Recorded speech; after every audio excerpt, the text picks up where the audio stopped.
सुग्रीवादी वानरों का भक्त मंडल, ये सब ब्रह्मा जी की सृष्टि से बाहर है।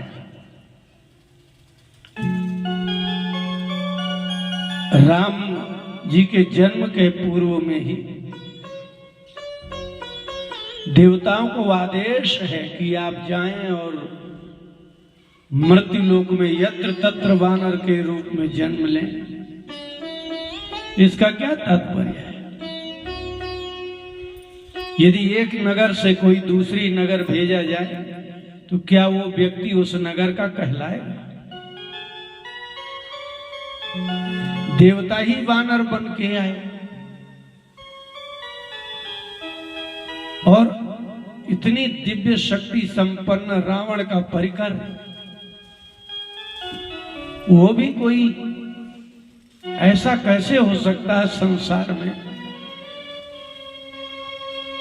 कि अग्नि से मरे ना, जल से मरे ना, किसी अस्त्र शस्त्र से मरे ना, कभी ना मरे, किसी से ना मरे। ये तो संसार के नियम के बहिर्भूत जीव हो गया। इसलिए कहते हैं कि राम कथा और कृष्ण कथा में जितने भी पात्र हैं वो कर्म से जन्म लेने वाले जीव नहीं हैं। उनको कहा कि अब जाओ तुम वहां जन्म लो। जो सामान्य जीव होते हैं उनको कहा जाता है जो जैसा कर्म करेगा वैसा जन्म होगा। और किसी को कर्म नहीं किया किसी ने, देवता ने ऐसा कि वो वानर बन जाए, उनको कहा कि जाओ तुम वानर हो जाओ।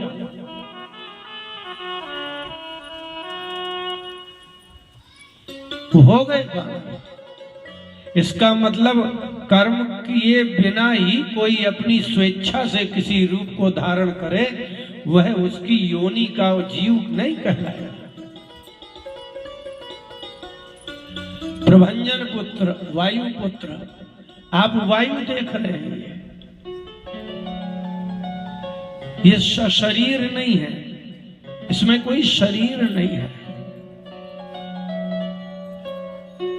वायु में रूप नहीं होता, इसलिए आप उसको नेत्रों से देख ही नहीं सकते।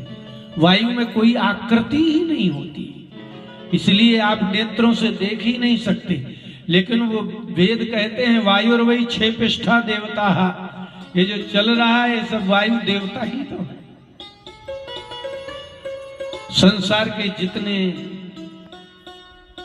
धर्म मर्म ज्ञानहीन प्राकृतिक पदार्थों के भोक्ता वैज्ञानिक हैं,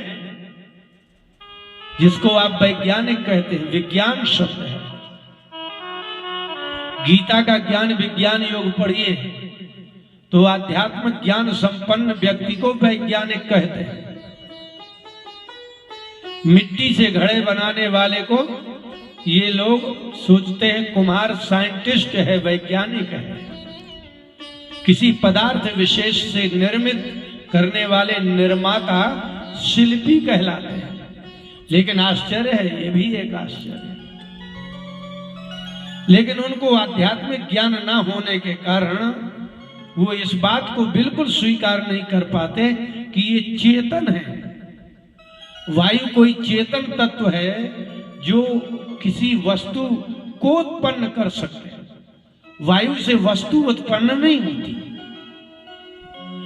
वस्तु उत्पन्न होती पृथ्वी तत्व है। ये आपको पुष्प पर्वत जो भी नेत्रों से दृश्य दिखाई दे रहा है ये सब पार्थिव पदार्थ है। लेकिन वायु को पार्थिव पदार्थ नहीं कहते क्योंकि वो पृथ्वी से बनता ही नहीं है।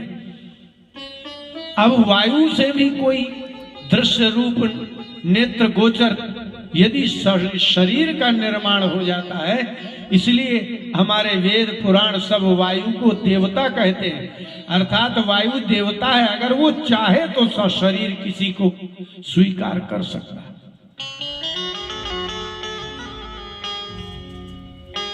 इसलिए वायु देवता हनुमान जी हो गए। और ये बात ना तो कभी अधार्मिकों को समझ में आई और न कभी आएगी। ये रहस्य ही समझ में नहीं आया। विभीषण ने ब्रह्मा जी से वरदान मांगा था। वाल्मीकि रामायण में है कि उन्होंने कहा कि मैं कितने भी घोर विपत्ति आपत्ति में रहूं, कितने भी कुसंग में रहूं, लेकिन मेरी बुद्धि धर्म से विचलित ना हो। ये वरदान मांग ही चुके हैं, इसलिए विभीषण लंका में रहते हुए भी विचलित नहीं हुए। और ये भी बड़े आश्चर्य की बात है कि कोई कहे कि मैं ऐसा ना हूं और उसको कोई कह दे ठीक है और वो वैसा ना हो। कोई कहे मैं ऐसा हो जाऊं और कोई कहे कि ठीक है तुम ऐसे हो जाओगे। इसका मतलब क्या हुआ कि उसकी वाणी का प्रभाव कितना विलक्षण होगा कि विभीषण जी ने कहा कि हमारी बुद्धि सदा सर्वधर्म में बनी रहे, तो ब्रह्मा जी ने कहा बनी रहे। कुंभकर्ण कहे हम सोते रहे तो सोते रहेंगे। तो ब्रह्मा तत्व क्या है? माने प्रकृति को परिवर्तित कर देने वाला सामर्थ्यशाली ब्रह्म तत्व ही तो ब्रह्मा है। अप्राकृत तत्व का नाम ब्रह्मा है, लेकिन अप्राकृत तत्व ही प्राकृत तत्व का निर्माता और परिवर्तन करता होता है। इसलिए पवन तनय है और वो विभीषण से मिले और विभीषण ने कहा कि ये सब युक्तियां हैं, आप चलिए। विदा करा करके हनुमान जी अब जानकी जी के समीप पहुंचे।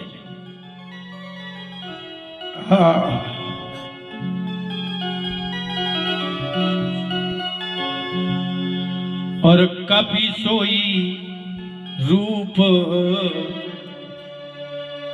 सोई माने जानते हैं बेई आए वही। हम तो सोई करें जो हमारे मन में है। सोई माने वही। तो कपि सोई रूप गयो पुनीतावा, कपि सोई रूप गयो पुनीतावा। बनो अशोक सीता रह जावा, बनो अशोक सीता रह जावा। जहां जानकी जी बैठी हैं उस वन अशोक में, उसी संक्षिप्त रूप में, लघु रूप में गए। और बाहर से आए हुए व्यक्ति और दुखी व्यक्ति और जिसका मन नहीं हो वो व्यक्ति सब अलग अलग दिखाई देते हैं। जैसे कथा में बैठे लोग, जिनका मन लगता है उनका मुंह बताता है, जिनका मन नहीं लगता है उनका भी मुंह बताता है।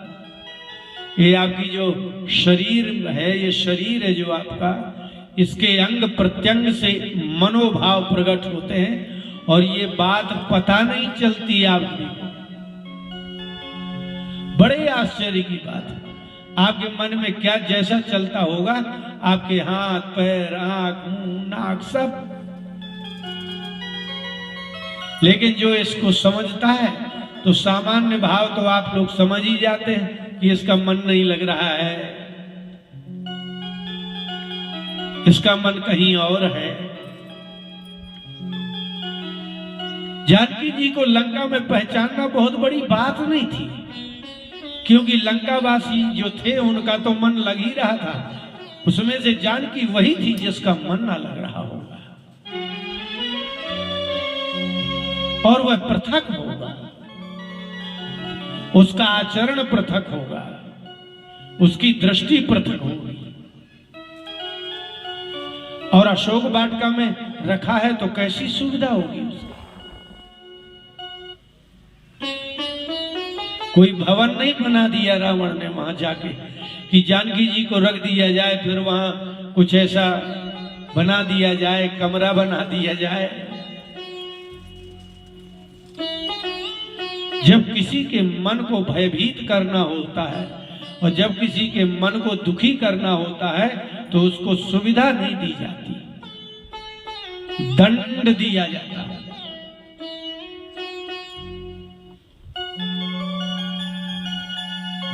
और वहां जब अंजनी नंदन पहुंचे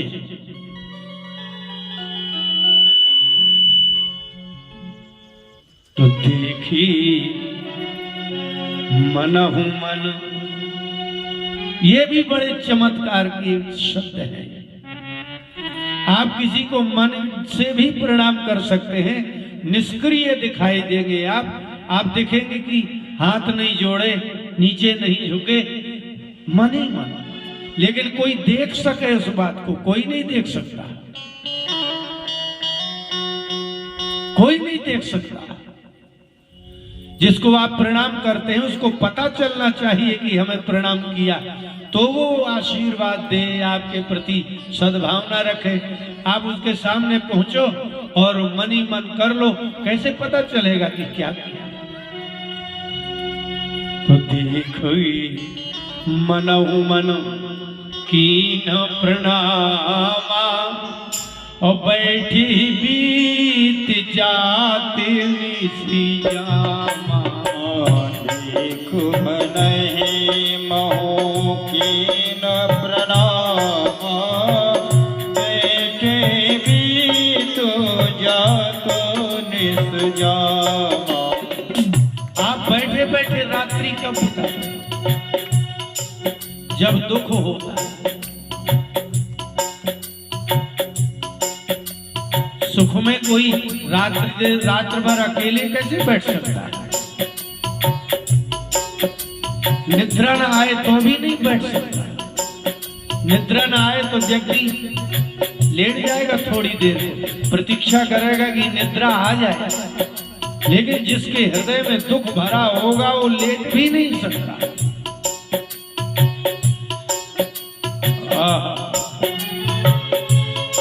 देखा और जैसा स्वरूप देखा बहुत दुखकारक था। दुखी व्यक्ति का देखना और फिर आपका प्रसन्न होना नहीं हो सकता। जानकी जी को देखा, हनुमान जी को ये नहीं लगा कि जानकी का दर्शन हो गया, मिल गया, प्रसन्नता हुई। नहीं, जानकी को दुखी देख करके दुखी हुए। जानकी के दर्शन की प्रसन्नता नहीं हुई कि मैं देख लिया, मैं सबको बता दूंगा, मैं जाऊंगा, हर्षि चले। वहां बड़ी प्रसन्नता थी जब चले, लेकिन जब जानकी को देखा मन ही खिन्न हो गया। बैठे ही जात, बैठे बैठे, याम माने होती है रात्रि। बैठे बैठे बीत जाए। वहां कोई सोने जैसी कोई व्यवस्था ही नहीं। वृक्ष के नीचे बैठी हुई जानकी जी को ऐसा सो जाएगी ऐसा लग नहीं रहा।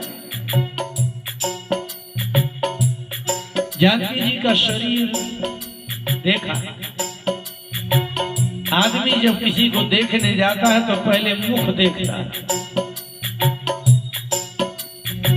फिर नीचे दृष्टि जाता है तो शरीर देखता है। कृततरु शीश जटाय कबेरी, जपत हृदय रघुपति गुण श्रेणी।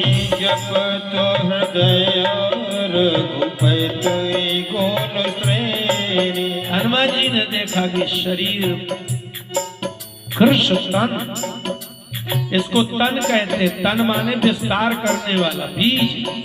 ये शरीर बीज है।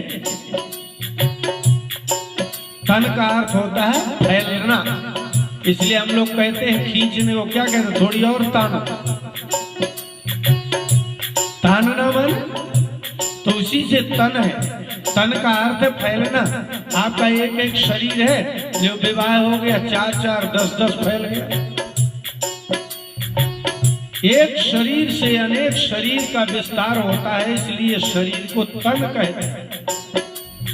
और तन में ना में ऊ लगा दो तो तनु माने दुर्बल होता है। तनुता, तनुता माने दुर्बलता, इसलिए इसको तन कहते हैं। जानकी जी ने शरीर को देखा, कृष्ण तनु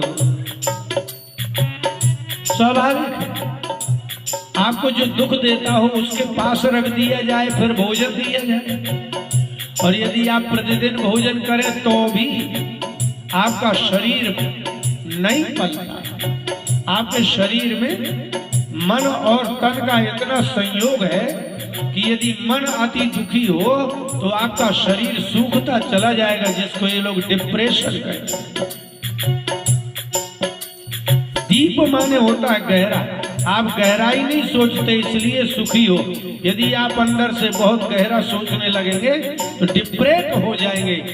जैसे कोई पानी में गहराई में चला जाए तो मर जाता है, ऐसे कोई विचारों में डीप हो जाए फिर वो उठ खड़ता है। इसलिए उनका मन दुखी है और शरीर तो मन के अनुसार है।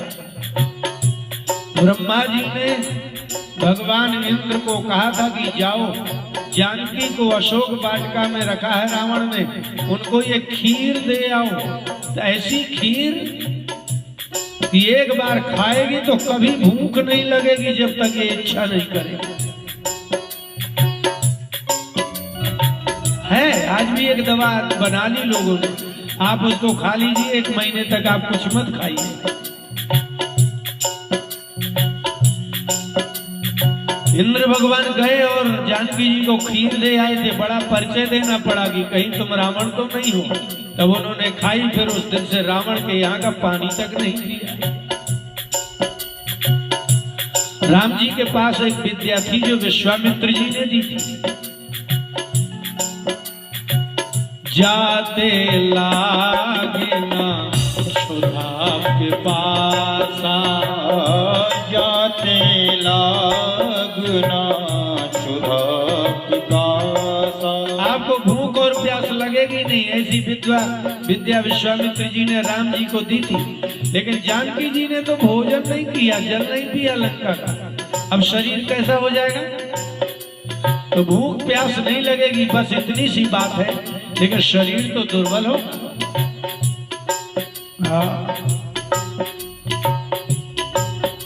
और जटा, जटा माने जानते हैं, समूह को जटा कहते हैं। इसलिए आपने शिवतांडव में पढ़ा, जटा टवी गलत जल प्रवाह पावित स्थले। जटा टवी, अटवी माने जंगल, जटाओं का जंगल, सारे बाल मिलकर के इकट्ठे हो जाते हैं, उसको जटा कहते हैं। जटा माने होता समूह, इसलिए सारे बाल समूह में एकत्रित हो गए, एक बेनी, एक हो गए। लेकिन कार्य क्या है? होंठ चल रहे हैं और आदमी जब जप करता है तब होंठ चलते हैं। जपत जानकी जी जप कर रही हैं, होंठ चल रहे हैं, नेत्र बंद हैं। जपत हृदय रघुपति गुण श्रेणी। श्रेणी माने होता है समूह, एक व्यक्ति की श्रेणी नहीं बनती। लाइन से, पंक्ति से खड़े होने को कहते हैं श्रेणी। पंक्ति माने श्रेणी। गुण श्रेणी, राम जी के गुणों का क्रम से जब से विवाह हुआ तब से और दंडकारण्य प्रवास पर्यंत उन्होंने गुणों का ध्यान कर रहे हैं कि वो ऐसा करते थे, वो ऐसा बोलते थे, वो ऐसा बैठते थे, वो ऐसा सुनते थे। जब आपको दुख आता है तब आप ऐसा सोचते हैं, और जो अपना प्रियतम होता है जब वो दूर हो जाता है तब आप ऐसा बोलते हैं। इसलिए जब तक व्यक्ति जीवित रहता है, घर में रहता है, तो एक भी बार आप किसी की प्रशंसा नहीं करते। यदि वो मर जाए या विदेश चला जाए, कहीं चला जाए, तो आप क्या करते हैं? आज वो होते तो ऐसा ना होता। आज माने इससे मतलब नहीं कि पति ही हो, ना ही ये मतलब है कि बहन हो, ना कि मतलब है भाई हो। जो भी आपके अति सन्निकट प्रियतम होगा, वो जब दूर होगा तो आप उसके गुणों का स्मरण करेंगे। और जानकी जी के अति प्रियतम, जिनके बिना लगता था कि मर जाएंगे, अयोध्या में बोला था उन्होंने कि अगर आप चले गए मुझे छोड़ के, तो आप हमें 14 वर्ष तक मैं जीवित रहूंगी, ऐसी संभावना नहीं है। जैसे ऊपर से वर्षा नहीं होती है, जल वर्षा नहीं हो तो नदी में पानी नहीं रहता प्रभु, इसी प्रकार से पति नहीं रहता है तो स्त्री सूखी नदी जैसी होती है। और वो ले आए। बस वही क्रम स्मरण करते करते करते और होंठ चल रहे हैं। इसलिए हनुमान जी ने देखा कि जपत, जप कर रहे हैं। जप का 2 अर्थ है, जिसमें बोला ना जाए, शब्द ना निकले और होंठ चले, इसी का नाम तो जप है। और बोलने का भी नाम जप है। लेकिन सुनाना भी किसको है? इसलिए उनके मुख से मात्र होंठ चल रहे हैं और जप भी कर रही हैं, राम राम राम राम कर रहे हैं। आपके पति चले जाएं और आपका निरंतर मन उसी में हो, तो आप वैसा ही बोलने भी लगेंगे। नीचे को मुख है, निज पद नयन दिए, मन राम पद कमल लीन। आप बैठे हैं और नीचे ही अपने पैरों की ओर देखें। ये सुखी आदमी नहीं ऐसा करता है, ये दुखासन है, सुखासन नहीं है। जो दुखी होगा वह नीचे ही देखेगा। और ऐसे बैठी है और अपने पैरों के नाखूनों की देखती है, तो ये तो हो गया दृष्टि। अब क्या बचा? मन। दृष्टि और मन। दृष्टि तो है अपने पैरों के नीचे, ताकि वो ऊपर किसी को देखना ही नहीं है। जब किसी को देखा नहीं जाता, तब आप नीचे की ओर देखें।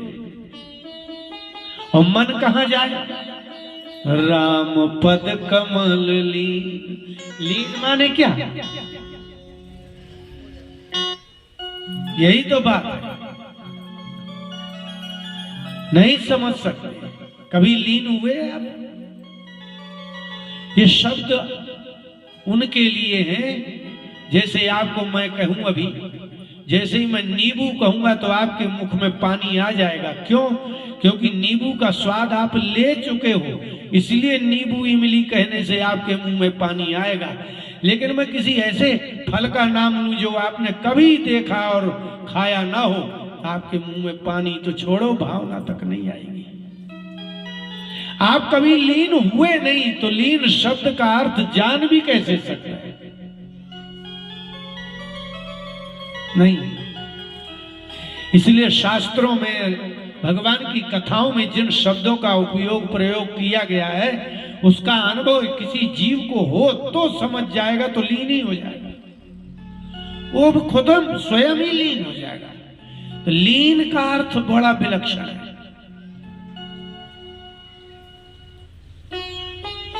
आप पानी हो, एक कटोरी में पानी लीजिए और ऐसी मिट्टी लीजिए। अब छोड़िए आप इसको क्या समझेंगे, फिर भी ये भी मोटा सा हिसाब है कि आप मुल्तानी मिट्टी रखिए और रखते ही मिट्टी पानी में मिल जाएगी, इसका नाम है लीन। और नहीं तो शरबत तो आपके सामने है। शर्करा, शक्कर को जैसे ही आप पानी में डालते हैं फिर आप उससे ढूंढ नहीं सकते, उसका दाना नहीं ढूंढ सकते, बस उसी का नाम लीन है। इसलिए किसी को ब्रह्मलीन कहा जाता है। अलग होते हुए भी अलग ना दिखाई देने का नाम लीनता है। अलग है माने पानी अलग है, शक्कर अलग है, और ये दोनों मिल गए और पानी में मिल गई शक्कर, इसके बाद भी वह शक्कर अपना स्वाद देती है, पानी अपना स्वाद नहीं देता, इसका नाम है लीन।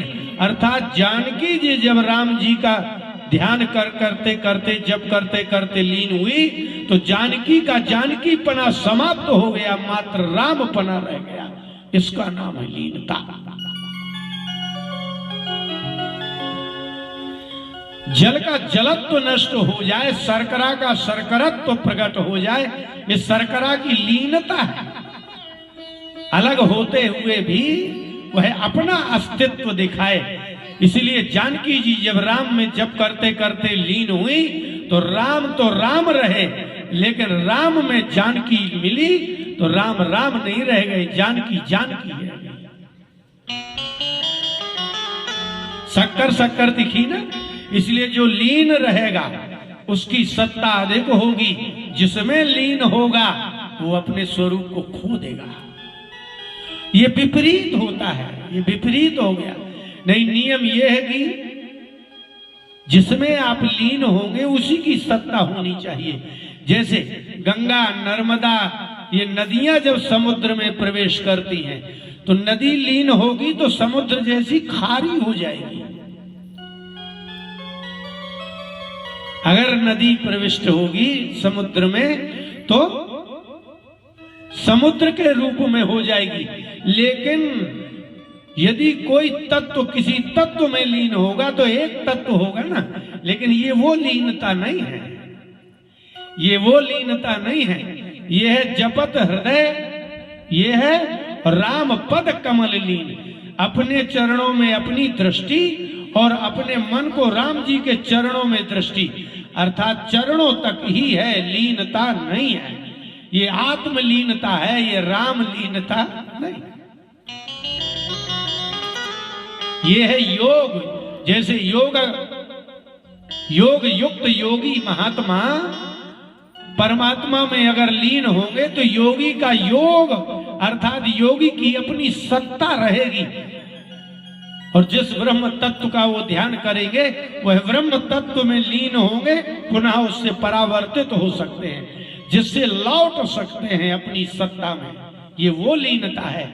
एकाकार समुद्र में गंगा का लीन होना ऐसी एकाकारता नहीं है। सीता राम हो जाए ऐसी लीनता नहीं है। जानकी जानकी बनी रहेगी, राम राम बने रहेंगे, लेकिन ध्यान की लीनता ऐसी होगी कि संपूर्ण रात्रि बैठे बैठे व्यतीत हो जाएगी, शरीर का ज्ञान नहीं रहेगा, दुख का ज्ञान नहीं होगा, दुख का भान नहीं होगा। ये वो लीनता है। बैठे जा बीत जात निश्चा, इसीलिए दुख विनिर्मुक्त युक्ति का नाम लीनता है। जैसे भगवान गीता में कहते हैं कि न सोचती न कांक्षती। कोई महात्मा ब्रह्म तत्व का में लीन होगा तो न सोचेगा न इच्छा करेगा। इसलिए जानकी जी जब भी राम जी के चरण कमलों में मन को लगाती हैं तो रावण के द्वारा दिए गए दुख और राम जी के वियोग से होने वाला दुख, ये दोनों दुख ही प्रतीत नहीं होते। यही इस लीनता का फल है। नहीं पता चला। और जब ये देखा तो परम दुखी भा पवन सुत, और देख जान की दीन। आप जानते हैं दीन माने क्या है? निराश्रित। आप दीन सेवा करने नहीं जाते, कहते हम दीनों की सेवा करें। दीन का मतलब है, दीन माने अति दुखी, जिसके ना कोई आश्रय हो, न भोजन हो, न वस्त्र हो, न कोई ऊपर हो, न कोई योगक्षेम करने वाला सहयोगी सहारा हो, उसको दीन कहते हैं। और जानकी जी को दीन देखा। दीन माने न इनका कोई रक्षक है, न कोई इनको बचाने वाला है, न कोई भोजन देने वाला है, और कोई ऐसा भी नहीं कि जिसको वो अपना दुख सुना सके। दीन कहते ही उसको हैं जो अपने दुख किसी को सुना ही ना सके। अद्वितीय, कोई दूसरा है। और लंका जैसी स्थानों में जहां जानकी जी का अपना कोई है ही नहीं, किसको बताएं कि हमें कितना दुख है। आते समय हनुमान जी ने कहा कि राम जी कुछ कहना है, ये अंगूठी तो है लेकिन कुछ कहना है। तो राम जी ने कहा देख रहे हो, ये सारे जितने बानर हैं ये सब हमको दुख सुना रहे हैं, अब हम किसी को दुख कैसे सुनाएं।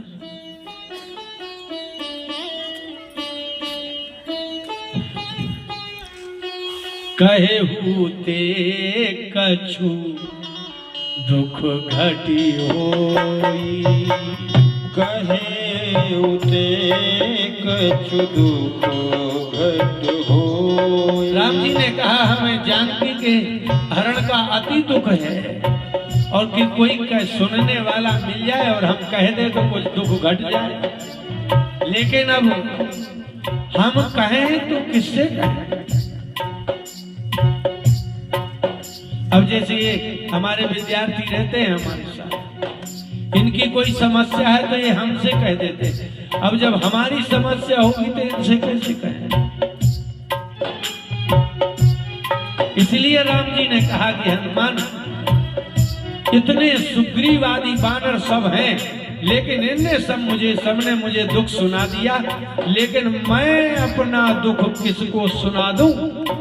और अगर सुनाई देता हूं तो ये कुछ कर भी नहीं सकते। उसमें काहे कहो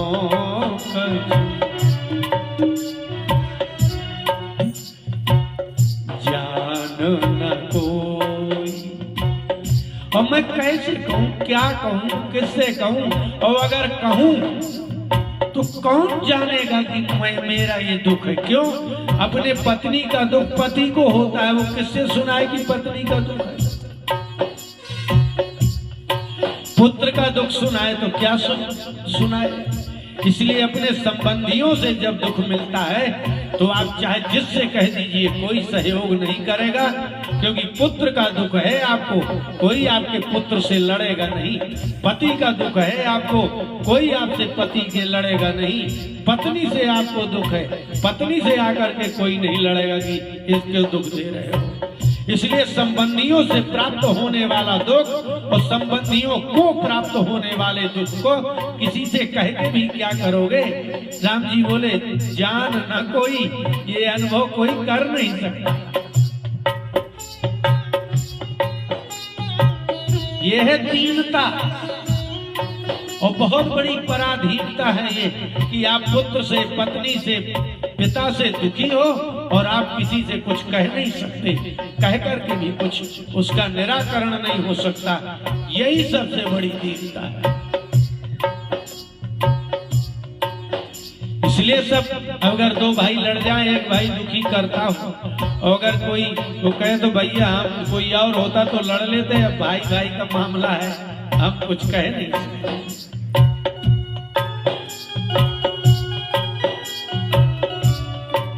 इसलिए जानकी जी आज ऐसी परिस्थिति में हैं जैसे राम परिस्थिति। राम जी के पास वानर होते हुए भी, सुग्रीव आदि होते, जामवंत मयंत गयंत सब होते हुए भी वो उनसे नहीं कह सकते। और जानकी जी तो विरोधियों के यहाँ, राक्षसों के यहाँ रहती है, उनसे कैसे कह सकते हैं। इसलिए बड़े दुखी देखा हनुमान जी ने। आप क्या करें, इसलिए ये पत्ते में छिप गए। अब सोचो आप कितने छोटे होंगे। यदि कोई पत्ते में छिप सके तो कितना छोटा।